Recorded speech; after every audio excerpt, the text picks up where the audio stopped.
নমস্কার সকলকে উৎপল শেরুয়ারি চ্যানেলে স্বাগত। আজকে আমরা আলোচনা করব ক্লাস 8-এর লেসন 5 উইলিয়াম সমারসেট মমের লেখা প্রিন্সেস সেপ্টেম্বর গদ্যাংশের প্রথম অংশটুকুর প্রতিটি লাইনের বাংলা অনুবাদ বিশ্লেষণ এবং অ্যাক্টিভিটির উত্তর নিয়ে। তাই তোমরা ভিডিওটা স্কিপ না করে অবশ্যই প্রথম থেকে শেষ পর্যন্ত দেখবে। আর যারা আজ আমার চ্যানেলটা প্রথম দেখছো বা চ্যানেলটা এখনও সাবস্ক্রাইব করোনি তারা অবশ্যই চ্যানেলটা সাবস্ক্রাইব করে পাশে থাকা বেল বাটনটা প্রেস করবে, যাতে পরের ভিডিওগুলো আপলোড করার সাথে সাথে তোমাদের কাছে নোটিফিকেশান পৌঁছে যায়। আর আমি অলরেডি ক্লাস 8-এর প্রথম 4টি লেসনের প্রতিটি লাইনের বাংলা অনুবাদ বিশ্লেষণ এবং প্রত্যেকটা অ্যাক্টিভিটির উত্তর নিয়ে ডিটেলস আলোচনা করে ভিডিও আপলোড করেছি। সেই ভিডিওর লিঙ্ক আমি ডেসক্রিপশন বক্সে দিয়ে দিয়েছি, তোমরা অবশ্যই তোমাদের সময় মতো দেখে নিও। চলো শুরু করা যাক আজকের বিষয়, ক্লাস 8-এর লেসন 5 উইলিয়াম সমারসেট মমের লেখা প্রিন্সেস সেপ্টেম্বর। দেখো, মূল গল্পটুকু শুরু করার আগে আমরা লেখক পরিচিতি সম্পর্কে একটু জেনে নিই। William Somerset Maugham 1874 to 1965। William Somerset Maugham, যিনি জন্মগ্রহণ করেন 1874 খ্রিস্টাব্দে এবং পরলোক গমন করেন 1965 খ্রিস্টাব্দে, ওয়াজ এ ব্রিটিশ প্লেরাইট, ছিলেন একজন ব্রিটিশ নাট্যকার, নোভেলিস্ট, ঔপন্যাসিক and a short story writer এবং একজন ছোট গল্পের লেখক। ডিউরিং অ্যান্ড আফটার দ্য ওয়ার্স, যুদ্ধের সময় এবং পরবর্তীকালে, হি ট্রাভেল টু ইন্ডিয়া, তিনি ভ্রমণ করেছিলেন ভারতবর্ষে, অ্যান্ড সাউথ ইস্ট এশিয়া এবং দক্ষিণ পূর্ব এশিয়াতে। Of human bondage is regarded as Maugham's most important novel. Of human বন্ডেজটিকে মনে করা হয় মমের সবথেকে গুরুত্বপূর্ণ উপন্যাস। His other important works include the razor's edge, the moon and sixpence etcetera. তার অন্যান্য গুরুত্বপূর্ণ লেখাগুলি হল the razor's edge, the moon and sixpence ইত্যাদি। দ্য প্রেজেন্ট টেক্সট, বর্তমান পাঠ্যাংশটি, is an adapted version of his short story of the same name, তার একই নামের ছোট গল্পের সম্পাদিত রূপ। এরপর আমরা মূল গল্পে প্রবেশ করব। দেখো, princess September, the daughter of the king of Siam, রাজকন্যা সেপ্টেম্বর, যিনি ছিলেন সিয়ামের রাজার মেয়ে বা কন্যা, ওয়াজ ভেরি আনহ্যাপি, তিনি ছিলেন খুবই অসুখী। She was weeping alone one day, একদিন সে একা একা কাঁদছিল, ইন হার ওন রুম, তার নিজের ঘরের মধ্যে। হোয়েন শি স, তখন সে দেখেছিল, এ লিটিল বার্ড, একটা ছোট্ট পাখি, হপ ইন, লাফাতে লাফাতে প্রবেশ করল। হপ মানে হলো জাম্প অ্যান্ড স্কিপ। দেন তারপর দ্য লিটিল বার্ড, ছোট্ট পাখিটা, বিগ্যান টু সিং, গান গাইতে শুরু করলো। হি স্যাং, সে গেয়েছিল, মানে পাখিটি গেয়েছিল, এ বিউটিফুল সং, একটা সুন্দর গান, all about the lake in the king's garden, রাজার বাগানের হ্রদকে নিয়ে, অ্যান্ড দ্য উইলো ট্রিজ, এবং উইলো গাছগুলোকে নিয়ে, reflected in the still water, যেগুলো প্রতিফলিত হচ্ছিল স্থির জলে, যে হ্রদের স্থির জলে যে উইলো গাছগুলো প্রতিফলিত হচ্ছিল সেইগুলোকে নিয়ে এবং হ্রদটিকে নিয়ে পাখিটি একটি সুন্দর গান গেয়েছিল। হোয়েন হি হ্যাড ফিনিশড, যখন সে গান শেষ করলো, সে বলতে কি পাখিটি, the princess was not crying anymore, রাজকন্যা আর কাঁদছিল না। যখন গান শেষ করলো পাখিটি, তখন রাজকন্যার কান্না থেমে গিয়েছিল। That was a very nice song, she said, সে বলল গানটি খুবই সুন্দর। Would you want me to live with you, তুমি কি চাও আমি তোমার সঙ্গে থাকি? সেড দ্য লিটিল বার্ড, ছোট্ট পাখিটি জিজ্ঞাসা করলো, যে ছোট পাখিটা রাজকন্যাকে জিজ্ঞাসা করছে তুমি কি চাও আমি তোমার সঙ্গে থাকি?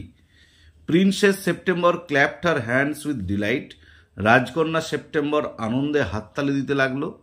দেন the little bird hopped on to the end of the bed, তারপর ছোট পাখিটা লাফাতে লাফাতে বিছানার শেষের দিকে গেল।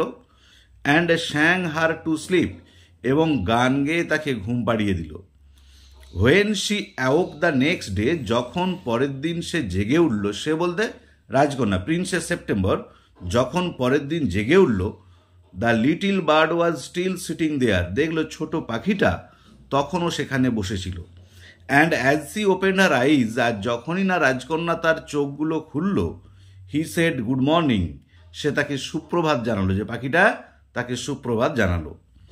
সি স্ট্রেচড আউট, সে বাড়িয়ে দিয়েছিল, দ্য ফার্স্ট ফিঙ্গার, প্রথম আঙুলটিকে, অফ আর রাইট হ্যান্ড, তার ডান হাতের, যে তার ডান হাতের প্রথম আঙুলটা বাড়িয়ে দিয়েছিল, সো দ্যাট, যাতে করে, ইট সার্ভড অ্যাজ এ পার্চ, এটা পাখির দাঁড়ের মতো কাজ করে, যেখানটাতে পাখিটা বসতে পারবে। দ্য লিটিল বার্ড, ছোট্ট পাখিটা, flew down and sat on it, ছোট্ট পাখিটা উড়ে গিয়ে তার আঙুলের উপর বসলো। Then she went through the palace, তারপর রাজকন্যা প্রাসাদের মধ্যে গেল। And called on each of the princess in turn, এবং দেখা করলো এক এক রাজকন্যার সঙ্গে পরপর, যে অন্যান্য রাজকন্যাদের সঙ্গে এক এক করে দেখা করলো পাখিটাকে নিয়ে। And for each of the princesses, আর প্রত্যেক রাজকন্যার জন্য দ্য লিটিল বার্ড, ছোট্ট পাখিটা, স্যাং এ ডিফারেন্ট সং, গেয়েছিল পৃথক পৃথক গান, যে প্রত্যেক রাজকন্যার জন্য আলাদা আলাদা গান গেয়ে শুনিয়েছিল ওই ছোট পাখিটা। The other princesses were jealous, অন্যান্য রাজকুমারীরা ঈর্ষান্বিত হয়ে উঠল। অ্যান্ড ভিজিটেড সেপ্টেম্বর টুগেদার, এবং সবাই মিলে একসাথে সেপ্টেম্বরের কাছে দেখা করতে গেল। ওয়েল মাই ডিয়ার, ঠিক আছে প্রিয়, দেশের তারা বলল, your little bird flies in and out just as he like, তোমার ছোট্ট পাখিটা নিজের ইচ্ছে মতো উড়ে যায় এবং উড়ে আসে। They looked round the room, তারা ঘরটার চারিদিকে তাকালো। Where is your bird now, তোমার পাখিটা এখন কোথায়? দেশের তারা জিজ্ঞাসা করলো, মানে রাজকন্যারা জিজ্ঞাসা করছে তোমার পাখিটা এখন কোথায়? He has gone up to visit his home, সে তার বাড়িতে উড়ে চলে গিয়েছে। সেপ্টেম্বর বলল। And what makes you think he will come back, আর তোমার কি মনে হয় সে আবার ফিরে আসবে? আস্কড দ্য প্রিন্সেসেস, রাজকন্যারা জিজ্ঞেস করলো। He always does come back, সে সব সময় ফিরে আসে। সেপ্টেম্বর বলল যে হ্যাঁ, ওরকম প্রায়ই সে তার বাড়িতে যায়, আবার কিছুক্ষণ পর সে ফিরে আসে। ওয়েল মাই ডিয়ার, ঠিক আছে প্রিয়, সেড দ্য প্রিন্সেসেস, রাজকন্যারা বলল, if you take our advice, যদি তুমি আমাদের উপদেশ শোনো, pop him into the cage, তাকে খাঁচার ভিতর কুড়িয়ে দাও। অ্যান্ড কিপ হিম দেয়ার, সেখানে তাকে বন্দি করে রাখো, যে খাঁচার মধ্যে কুড়িয়ে তাকে বন্দি করে রেখে দাও। But I like to have him fly around the room, কিন্তু আমি চাই সে ঘরের চারিদিকে উড়ে বেড়াক। সেড দ্য প্রিন্সেস, রাজকন্যা বলল, মানে প্রিন্সেস সেপ্টেম্বর এটা বলল। সেফটি ফার্স্ট, সুরক্ষা প্রথমে, যে প্রথমে কিন্তু সুরক্ষা নিতে হয়। সেড আর সিস্টার্স অমিনাসলি, তার বোনেরা বলল সতর্কতার সুরে, অমিনাসলি মানে হচ্ছে কসাসলি, সতর্কতার সুরে বলল যে প্রথমে কিন্তু নিরাপত্তা। দে গট আপ, তারা উঠে পড়লো। And walked out of the room, এবং হেঁটে ঘরের বাইরে চলে গেল। শেকিং দেয়ার হেডস, তাদের মাথা নাড়তে নাড়তে। And they left September very uneasy, আর তারা সেপ্টেম্বরকে খুবই অস্বস্তির মধ্যে রেখে গেল। ইট সিম টু হার দ্যাট, এটা তার মনে হলো যে the little bird was away a long time, ছোট্ট পাখিটা অনেকক্ষণ আগে চলে গিয়েছে।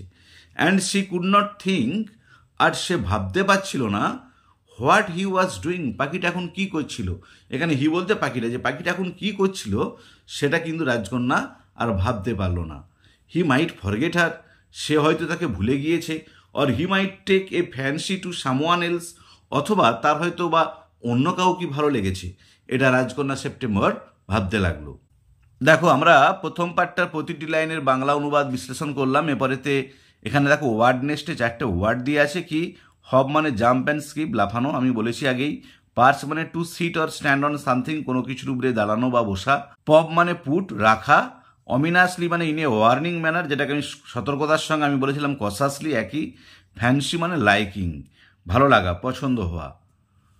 এবার দেখো অ্যাক্টিভিটি 1, অ্যাক্টিভিটি 1-এ কি বলা আছে, টিক দ্য কারেক্ট অল্টারনেটিভ, সঠিক বিকল্পটাতে দাগ দাও। আমি উত্তরগুলো করে দিয়েছি, একটু দেখে নাও। যেখানে প্রত্যেকটা প্রশ্নের শেষে 3টে করে অল্টারনেটিভ দেওয়া আছে, তার মধ্যে যেটা সঠিক সেটাতে দাগ দিতে বলা আছে।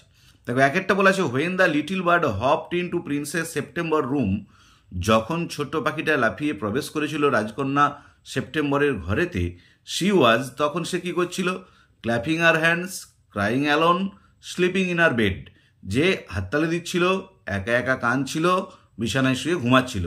উত্তর হবে ক্রাইং অ্যালোন, বিয়েরটা। এবার দুয়েরটা দেখো, the little bird perched on the, ছোট্ট পাখিটা উড়ে গিয়ে বসেছিল, এ ফিঙ্গার অফ দ্য প্রিন্সেস, রাজকন্যার একটা আঙুলের উপরে, ব্রাঞ্চ অফ দ্য উইলো ট্রি, উইলো গাছের ডালে, উইন্ডো, জানালাতে। উত্তর হবে ফিঙ্গার অফ দ্য প্রিন্সেস, রাজকন্যার আঙুলে। তিনেরটা দেখো, that sisters of princess September, রাজকন্যা সেপ্টেম্বরের বোনেরা, লাভড হার, তাকে ভালোবাসত, ওয়ার এনভিয়াস অফ হার, তার প্রতি ঈর্ষান্বিত ছিল, হেটেড হার, তাকে ঘৃণা করত। উত্তর হবে ওয়ার এনভিয়াস অফ হার। চারেরটা দেখো, প্রিন্সেস সেপ্টেম্বর ওয়াজ অ্যাডভাইস টু, রাজকন্যা সেপ্টেম্বরকে উপদেশ দেওয়া হয়েছিল, let the bird go free, পাখিটাকে মুক্ত রাখা হোক। Hand the bird over to her sisters, পাখিটাকে তার বোনেদের হাতে তুলে দেওয়া হোক। Put the bird in a cage, পাখিটাকে একটা খাঁচায় প্রবেশ করানো হোক। উত্তর হবে সেটা put the bird in a cage. এবার দেখো অ্যাক্টিভিটি 2। অ্যাক্টিভিটি 2 এ কি বলা আছে, rearrange the following sentences in the correct order, নিচের বাক্যগুলোকে সঠিক অর্ডারে সাজাতে বলেছে। And put the numbers in the given boxes, আর বক্সের মধ্যে নাম্বারগুলো দিতে বলেছে। দেখো আমি সুবিধার জন্য তোমাদের উত্তরগুলো লিখে দিয়েছি, তোমরা একটু দাগ দিয়ে বইয়েতে যেমনভাবে আমি দেখিয়েছিলাম সেভাবে উত্তরগুলো করবে। দেখো, all the sisters came together to advise princess September, প্রথমেরটা। দ্বিতীয়টা আছে princess September was crying alone in her room. 3 নম্বরটা হচ্ছে little bird hop on to the end of the princess bed. 4টা আছে princess September fear that the bird might forget her. 5টা আছে the bird sang a beautiful song. আর 6টা আছে the princess was advise to put the bird into A cage. দেখো, প্রথমেরটা হবে 4, 2এরটা হবে 1, 3এরটা 3 হবে, 4এরটা 6 হবে, 5এরটা 2 হবে, আর 6এরটা 5 হবে।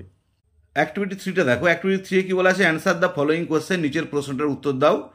দেখো প্রশ্নতে বলা আছে হাউ ডু ইউ থিঙ্ক, তোমার কি মনে হয়, princess September spent her days when the bird was away, রাজকন্যা সেপ্টেম্বর কিভাবে তার দিনগুলো কাটিয়েছিল যখন পাখিটা চলে গিয়েছিল, যে যখন পাখিটা চলে গিয়েছিল তখন সেপ্টেম্বর কিভাবে দিন কাটাতো। When the bird was away, যখন পাখিটা চলে গিয়েছিল, princess September spent her days anxiously, রাজকন্যা সেপ্টেম্বর তার দিনগুলো খুবই দুশ্চিন্তার সাথে উদ্বিগ্নভাবে কাটাতো। শি উড ওফেন থিঙ্ক, সে প্রায় ভাবত, if the bird would come back or not, পাখিটা ফিরে আসবে কি আসবে না, এই নিয়ে সে ভাবনা চিন্তা করত।